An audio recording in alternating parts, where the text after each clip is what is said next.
Hello and welcome to Business on the Wire.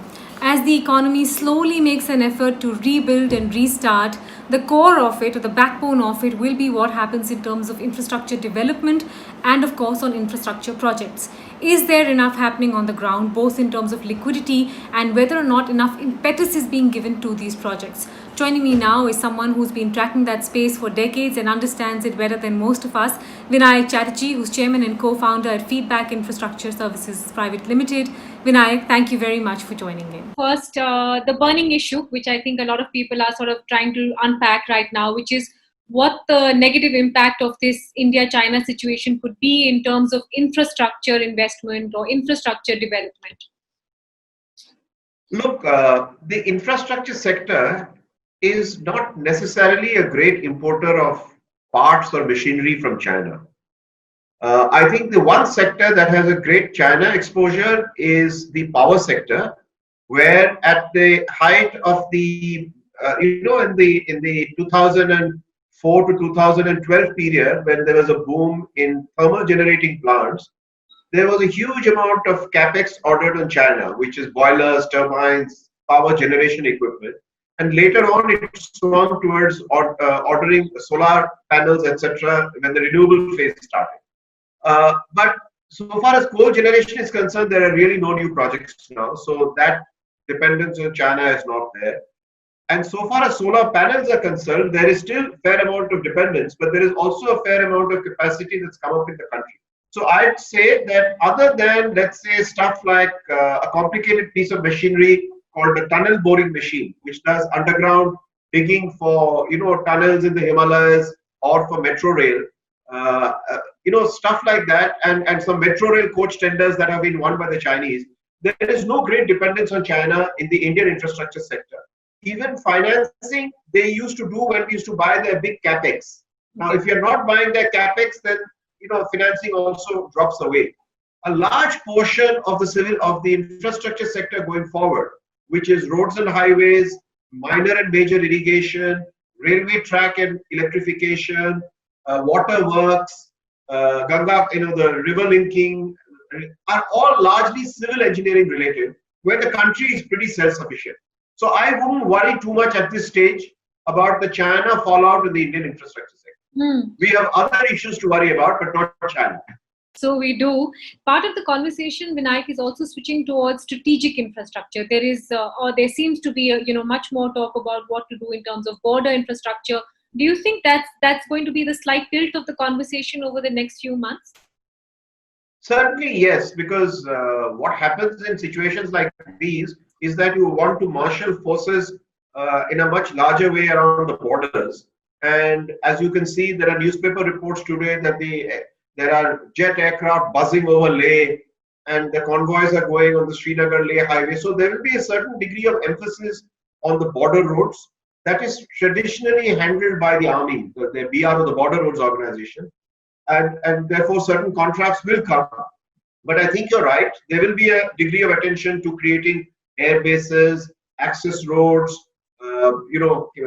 battalion camps, building some degree of housing and warehousing, and all of that will happen along the border. That's it. Let me get to the here and now, which is life post the lockdown, Vinayak, which has been quite difficult for many manufacturing firms, largely for infrastructure as well. I was just going through a Nomura report, which pointed out that there were signs of recovery, but it was too early to say whether some kind of post-lockdown activity fatigue was going to set in. Is this a blip? From the ground, what kind of signals are you picking up in terms of resumption of activity first? Let me restrict myself to the infrastructure sector because I think you will have other speakers for.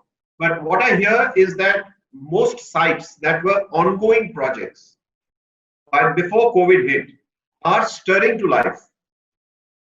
So largely they're to do with roads and highways, they're to do with railway projects, they're to do with irrigation projects, they're to do with certain urban infrastructure projects like sewerage, water treatment, etc. There is metro rail work which is happening. So all the projects that were in a running mode pre-COVID were completely frozen in the month of April. Yeah. But come the lockdown slowly lifting, they're stirring to life. Although there are problems on the ground. One, of course, is the well-known issue that adequate labor mobilization is proving to be very difficult. Secondly, many of the medium and smaller firms have huge working capital issues. And even now they are, shall we say, engaged with the banks to make all the promises that have been made to inject liquidity, etc. That's still work in progress. And finally, there is the issue of organizing masses of labor on site. Some sites are very big. You have camps of 1,000, 2,000 people. So how do you segregate them in terms of their work life, having separate gangs working? How do you segregate them off-duty hours? And how do you get the local administration to give you the permissions to move materials to site and to organize in a socially distant and safe manner? So the engagement with local administrations is also what I call a work under process. In some cases, it has gone smoothly. In some cases, there have been major difficulties. So if I may sum it up, stirring to life is probably the best descriptor at this point of time. Let's take those problems one by one, because you've raised a lot of important strands, Vinayak. First up is the working capital issue, where there is impetus to the banks, but the problem also seems to be that the ones that need it the most from the MSME sector are not getting that money. Either they are first-time lenders, or they don't have a clean enough sheet. They don't have something to mortgage against, and I don't think a specific scheme has been launched yet for that category. How do you think this working capital issue is going to get resolved? It's a very tough question, and our policymakers are also grappling with it. At the macro level, I think there's a clear realization now that complete dependence on the banking sector to transmit liquidity, either to the MSME sector or to individuals, is just not working. There are limitations to that plumbing. Yeah. And banks, having also been rather shaken pre-COVID in terms of the recessionary conditions and stress even before COVID, and with the NPAs mounting, right now they're mounting in the industrial sector, in the personal segments, in the retail segment. So banks are very, very cagey. And even after all is said and done, for the MSME segment to access the increased bank capital that has been promised is a fair amount of bureaucracy engagement with the local bank administration. Now, I have had friends at the top echelons of State Bank of India who have very categorically assured me that they have said, don't ask too many questions, just increase the limit 10%, 15% and make the liquidity available. Now, that is a very positive attitude of SBI, but I'm not sure the rest of the PSB, public sector banks, and the rest of the Indian banks are necessarily showing that degree of positive energy in terms of disbursing the liquidity. So there is a credit release averse. The banks are averse to releasing credit because of their own fear that many of them will become defaults day after tomorrow, and they're naturally hesitant. But the broad realization, as I said, is that to completely depend on the banking sector to release the liquidity, I think is not just working. The second problem that you alluded to was one of labor, Vinayak, which I think has been very, very highly addressed, something we've all seen. CRISIL reports indicate a 12 to 16% contraction in construction purely because of that reason. How do you think this will get addressed? Because of the trauma involved in this movement, it seems at this point difficult to imagine that they'll come back in droves just as quick. And in a situation where there are rumors of a second lockdown. Correct. The rumors are floating around, particularly in the areas you and I live, and Bombay and Pune and Tamil Nadu anyway, and Rajasthan has sealed its borders. So there is a fear of a second lockdown, and there is deep psychological hurt in the whole process of lockdown. The migrant labor have been, shall I say, psychologically wounded. Forget the physical. We are all seeing photographs of the physical. But there is a deep erosion of self-esteem and a deep sense of abandonment and a deep sense of psychological hurt. Now, there are two schools of thought here, and I'm not sure how it's going to play out. The first school of thought says that a lot of migrants have said, whatever it is, we are not coming back to these lousy urban areas anymore where nobody cares for us. And whatever it is, we will live with whatever income is available in our traditional homes and homesteads and villages. So you're actually going to see a depletion in the pool of migrant labor in the short to medium term. That's one school of thought. The second school of thought is human beings are very resilient, and the human mind and body tends to forget the pain of the past and look towards the future always. Man lives on hope. And therefore, there is a feeling saying that even back in the villages, they also come to realize that there isn't great hope there to run their lives because there is no income, there are large number of family members, etc., etc. So, and as many of the firms are wooing their labor and announcing jobs, many of them will actually then say, this is life, I have to support a family, I have to earn a livelihood, I will go back to the urban center. Now, how the interplay of both these forces will play out in terms of a net positive or a net negative about labor returning, I really don't have a call, but we'll have to see how it plays out. A lot of economists watching this space, Vinayak, are sort of rooting for a V-shaped recovery. I'm not asking you for the entire economy, but infrastructure really is the backbone of how that happens. Are you as confident of this sharp slide down and an equally sharp recovery? I have been a little amused and I've tweeted about the use of various vowels to describe the future recovery. Yeah, we have V-U-L. There is V, U, L, W, hockey stick, the Nike logo. So all kinds of vowels and symbolisms are being used in very creative senses, including somebody said a sawtooth, which is recovery, decline like a saw.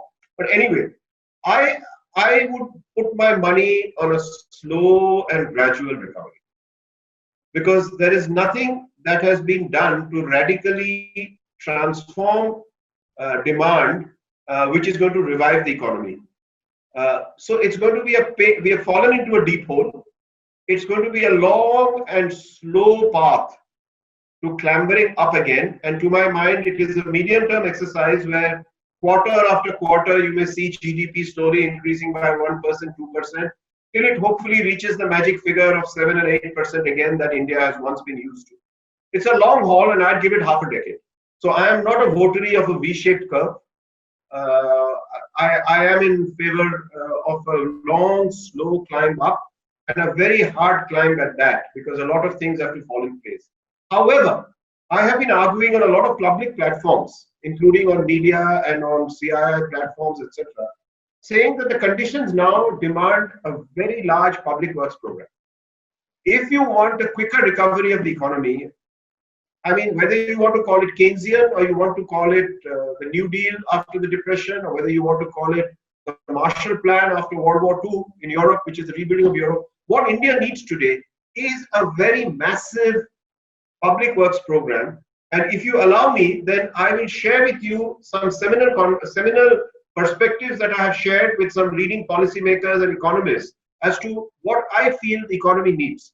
Point one, I had, towards mid-March, I had done a fairly, I wouldn't say deep dive, but a fairly detailed analysis of how much cash support in terms of a big bang fiscal stimulus that the economy needed. And I did this in mid-March.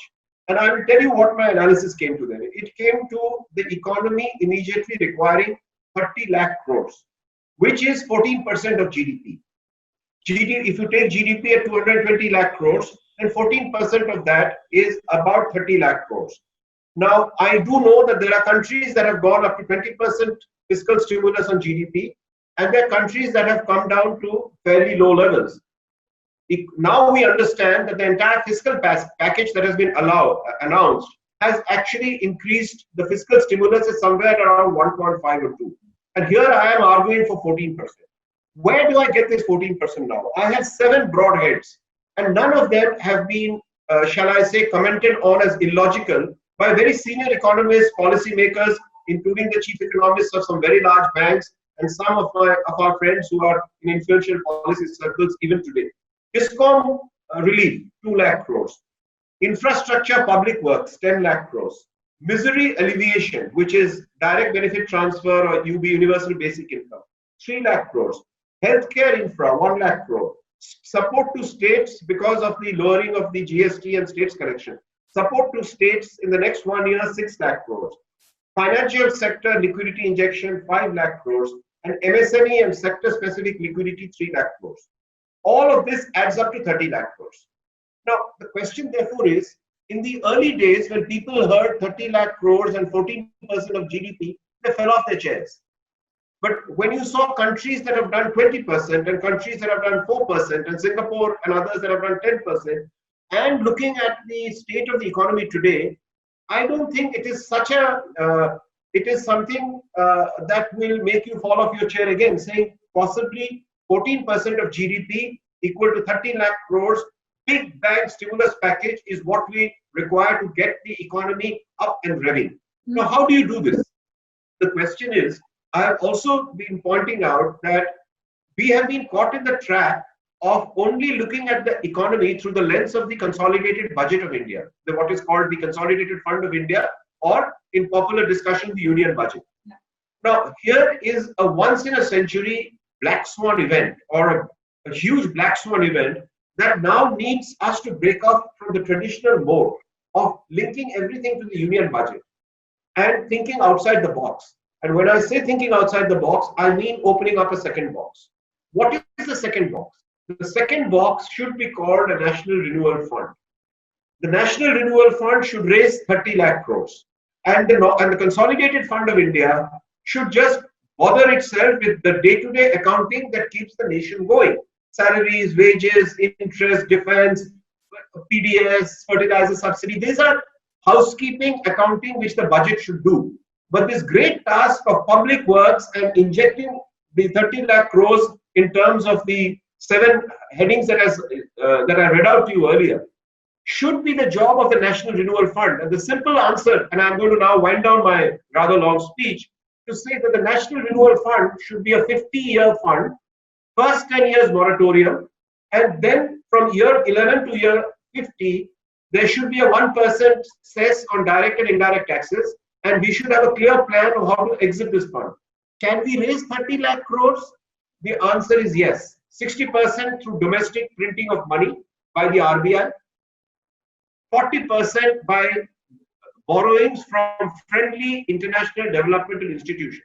If the Japanese could give 1 lakh crores for 60 years at 0.5% interest for the bullet train, surely Mr. Modi's fantastic foreign relations outreach that he managed well for the last 2 years in terms of the Nordic funds, the Gulf, America, Canada, Australia, people who have these levels of pension funds and long provident funds should be persuaded by our mandarins in the Ministry of Economic Affairs, Finance Ministry, to lend 50-year money. We've got 1 lakh crores of the 0.5% interest. So if the nation puts its might behind it, 60% comes from domestic printing of money, 40%, that is only 12 lakh crores of the 30, needs to be raised internationally. So this is a ring-fenced fund, administered differently by a different set of people other than who run the budget, and these should be used for nation building, asset creation, and a massive public works program, as well as misery alleviation. So that's my broad thesis on the situation that we are facing today. But it's been a rather long speech, but over to you. No, I mean, all very valid points, Vinayak, but I just, I want to bring you now to the more candid question and the more difficult question of how likely you think it is that will take place. At this point, the feedback that we get is that central and state governments are going to be diverting funds towards, healthcare or whatever else it may be. The infrastructure allocation actually for fiscal 21 was less than fiscal 20. You have the year, Vinayak, of the finance ministry, several state governments. What is your sense of what's happening there? Because as you said, we heard speech after speech in terms of how to kickstart things back again, but somehow none of the shoe didn't fit. See, that's because I agree with you. I still feel that our political system is, in a sense, under the capture of the traditional lens of everything linked to the union budget. Our senior bureaucrats are unable to persuade the political masters of this second box, out of the box approach. And right now, if you see, the emphasis has only been on liquidity, has been on credit, providing credit and use of monetary policy, which is not just the interest rate, but various things that surround it, which define the relationship of how much liquidity banks have, etc. So the entire thrust has been credit and monetary policy. What the economy requires is a massive dose of fiscal injection. So somehow I am one of those who believe that getting so deeply wedded to credit and monetary policy as our savior or as the route to salvation, we are actually missing the huge weapon that we have in our hand, which is the fiscal stimulus. And it is this fiscal stimulus that I'm arguing for as a national renewal fund with a 30 lakh crore corpus, right? For now, the question is that why is it that your question is very valid? Are people gravitating towards this view? In the early days, certainly no. People felt that with credit and monetary policy, we will be able to revive the economy. With each passing fortnight, with each passing month, the situation is getting more and more difficult in terms of the economy. Till now, you have only seen the results of corporates and others as of 31st March, which is the Q4. You watch Q1 results, and you will then find that the system is once again shaken and stirred to realize that we have to start thinking afresh. And therefore, I think with each passing month, we are actually getting closer. We are actually getting closer to the way of thinking that I am espousing, which is a massive dose of fiscal policy measures, which is infusion of massive liquidity and largely rooted through two avenues. One is minor works through the Manrega program, which is minor irrigation, water harvesting, and all of that, and major public works program, so that you put money and that starts the demand revival. Steel, cement, jobs, construction equipment, people going to sites, a buzz of activity starts. So I am betting on the fact that gradually this realization will dawn on our senior finance ministry officials, who will then be able to persuade the political bosses that we will have to shift gear now from credit and monetary policy being used to tackle the downturn in the economy to very large fiscal measures. Watch this space, as they say. One, Vinayak, is of course, the broad brushstrokes of the impact of not doing this on the economy. And the other, as you pointed to briefly in your answer just now, is what happens at the individual level in terms of joblessness. MG Narega has frankly been a lifeline for people in the rural space, and I think that's really going to go a long way. But we're struggling at the urban end. I mean, the CMI numbers out just recently showed that unemployment rate in the urban area has still not recovered anywhere near the post-lockdown period or the pre-lockdown period. Any sense of whether or not this infrastructure thrust and all the plans that you laid out can also marry in this very, very serious joblessness issue? See, there are many economic analysts are now rooting for an urban equivalent of a Manrega. Yeah. Right? That's been coming out in the national media, and many people are rooting for it. I agree with it. You will have to create a parallel scheme for what the urban equivalent of a rural employment guarantee scheme. Now, the question is, in urban areas, is there work? Of course, there's lots of work. There is work on water supply, sewerage, transport hubs, flyovers, bus terminus. So, but it requires a body of bureaucrats, healthcare infrastructure, building new hospitals. But it requires a body of bureaucrats to be totally committed to the activity of creating new projects. Because today, private sector cannot create these projects. Private sector can execute them. So you require actually a different group of people who are not fighting COVID, who are not fighting other battles, to have a dedicated core group of people who are actually pushing projects on the ground.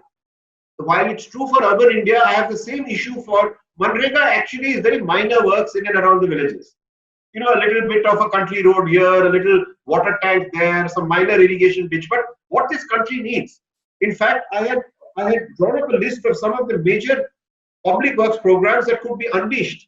6 coastal economic zones, 3 in the east coast, 3 on the west coast, to attract FDI, to provide value, to provide and expose trust. New state capitals.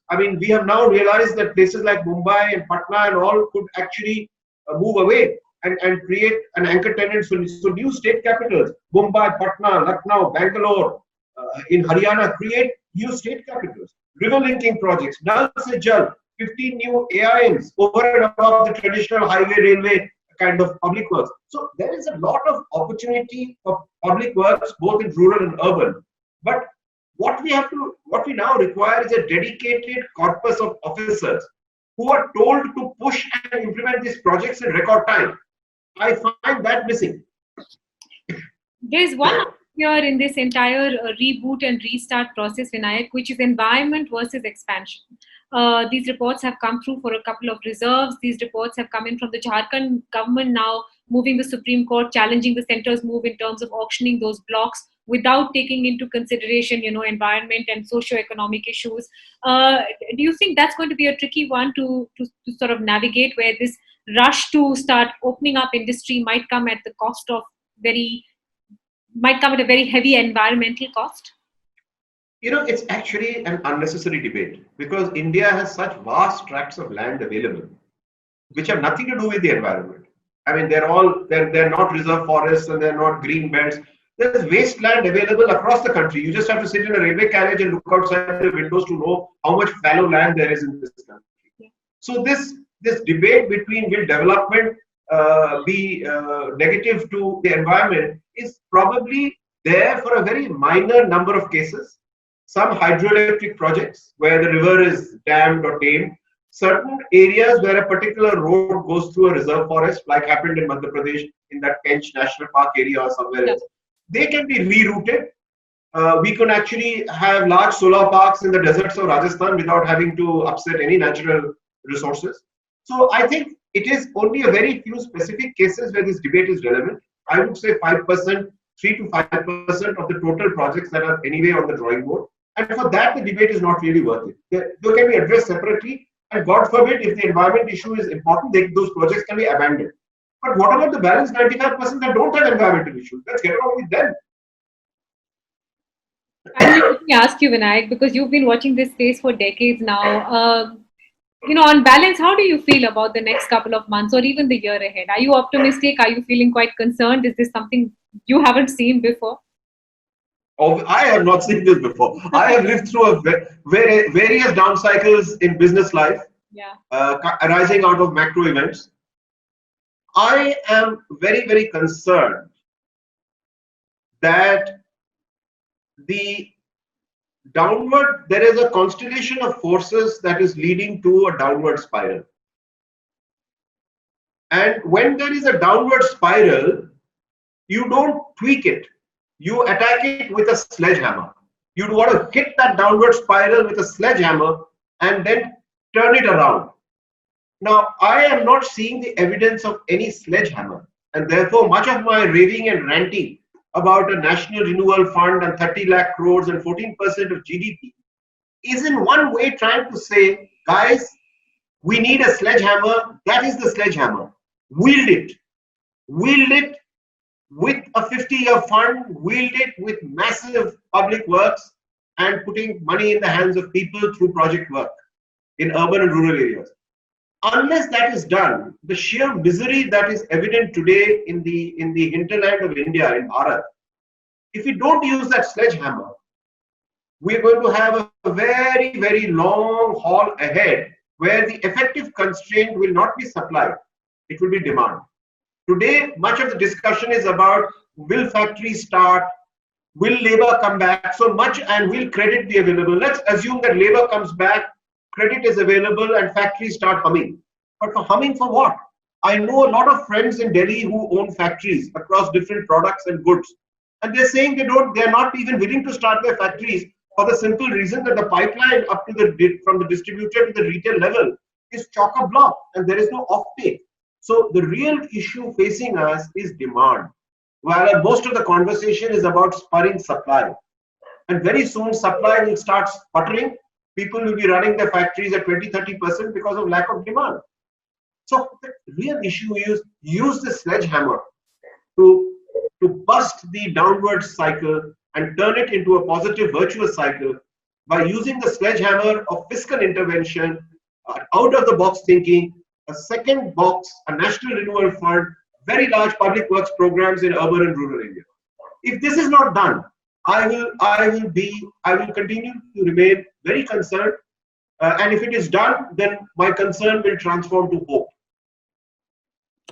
Always wonderful hearing your thoughts, Vinayak. Thank you so much for joining in. Thank you for laying all that out. I really appreciate your thoughts today.